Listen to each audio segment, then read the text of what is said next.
Hey guys, I wanted to share my little tool that I invented. In my opinion, this is the best tool that you can use to remove a stuck CV axle. Now, a lot of people who've run into this problem know exactly what I'm talking about. But that is the inner cup, or whatever it's called, I don't know what the technical name is, of a CV axle.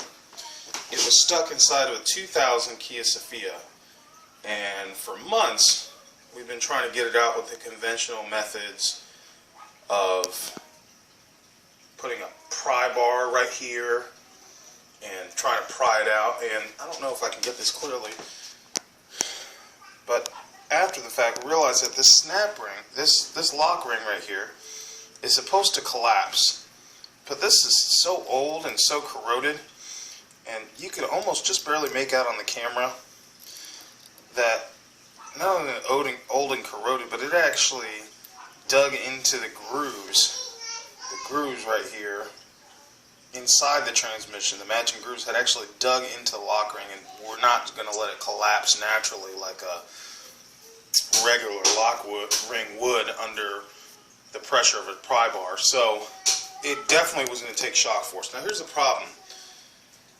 These CV axles, if you've seen one before, which you probably watching this video have, the only thing holding this cup to the interior components that go inside the CV axle is a little band, snap band or whatever that is, that goes, and then a boot, and that's it.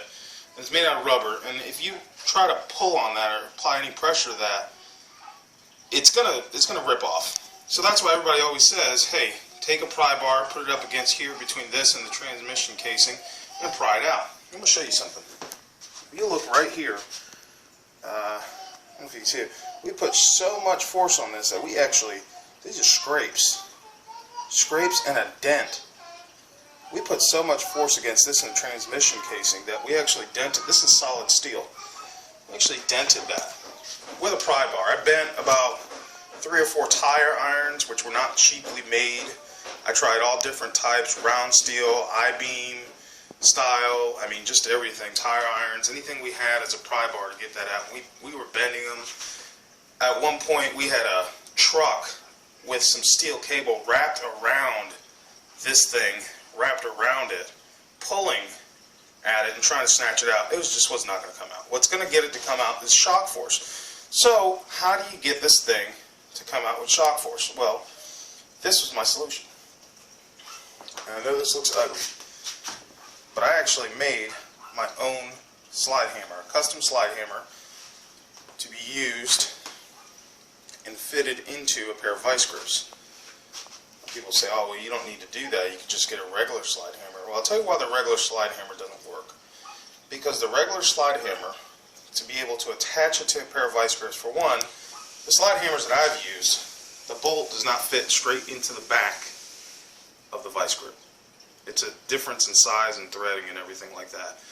And if you have one that does fit, then this is the setup that you need to go. But if you don't, you need to make one, like I did. And basically, I'm going to put the parts description in the description, but you need a good pair of vice grips. You need a very long threaded piece of screw, I guess, I don't know what you call that, stock, threaded to 7/16, I believe is what this was. And it doesn't even matter, because this is made out of zinc. This is actually made out of zinc. It doesn't even matter if it's solid steel or anything, but it just needs to be long, because you're going to take a hammer, and this looks very ugly, but what I did is I just took a small piece of pipe,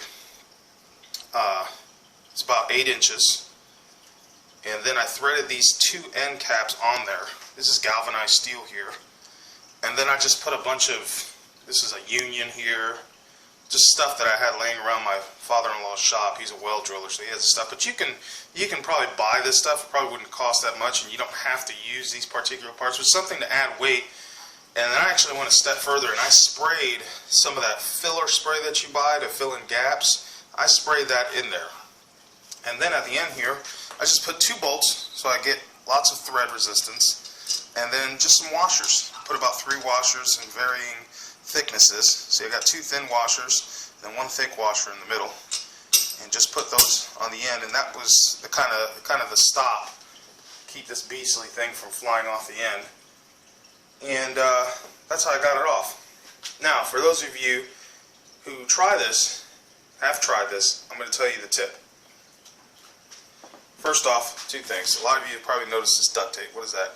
What's that going on? Well, the duct tape I wrapped around the end of this to keep that clamped on when you're getting the shock force. It seemed like to me when I was slamming back on this hammer, which, by the way, that thing weighs about 10 pounds, but when I kept slamming back on the hammer, the vice grips would just pop off.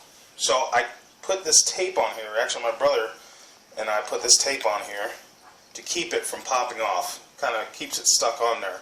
And I wrapped just regular duct tape around maybe about 6 times. And that seemed to be enough to keep that on there. But then I went one step further. What I actually did is, because I have this long bolt here, while I had the vice grips clamped down, we held these on with another pair of pliers, some big channel locks, and clamped down onto this. You could use a pipe wrench or anything really, or somebody with a really strong hand, and then you take another pipe wrench. I recommend a pipe wrench because you're going to get the most grip on something like this without really damaging the threads too much. And then I grabbed this and then I torqued it on. I torqued this big giant screw into the back of the pliers, and that applied enough force to this for it to not slip off. And I mean, as you can see, I was going to zoom in. That thing, and if you have a groove like this, it seems like it was better to grab onto a groove like that. But I mean, that thing is not letting go. It's just about fused onto there. And that's why you need a good pair of vice grips. I recommend getting the original vice grip brand. They're about $13. But don't get any cheap ones like from Harbor Freight or anything like that, because I tried those and the threads weren't strong enough. These right here, not the threads, the teeth weren't strong enough. They would just strip off. So definitely get yourself a good brand of vice grip, the original brand. I can't remember who they're made by, but you can buy them at Lowe's for like $13. Try to bite in that thread right there. And when you do that, seriously, it's better than anything else I've ever used. If you like this video, go ahead and throw a like on it. It helps get this kind of information out there. But I think it was great. I mean, it was seriously like 3 months. I had 3 or 4 different mechanics look at this vehicle trying to get that thing out. A lot of them were saying, "Oh, you gotta take that thing apart. You gotta knock it out from the other side." And I mean, seriously, that's just ridiculous. Just do this here. The whole slot, a lot of people might have this question: how much does this cost? All right, so here we go. About $13 and some change for the vice grip. This screw stock you should be able to pick up at Lowe's or Home Depot for under $5. I think this one was actually like $3.90 for a 7/16. Zinc. It doesn't have to be solid steel. This is zinc because you're applying force this way. You're not bending it. It's just going straight back. So zinc is strong enough for that. And these little bolts and washers were about 20 cents a piece. And then you're just going to have to figure out how you make your own hammer. Mine, like I said, was probably the most expensive thing to buy would have been this hammer setup, but you could probably make it a lot cheaper. You get the pipe, you get the little different pieces and stuff, and just add weight to it. But honestly, I don't even think I needed all this. This was probably overkill. I knocked it out in one shot. You don't have to get all that, but some type of a hammer will work.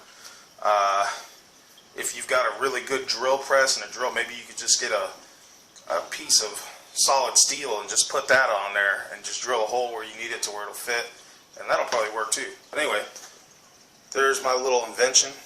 Hope this helps you guys out in your stuck CV axle problems, and I'll talk to you guys later.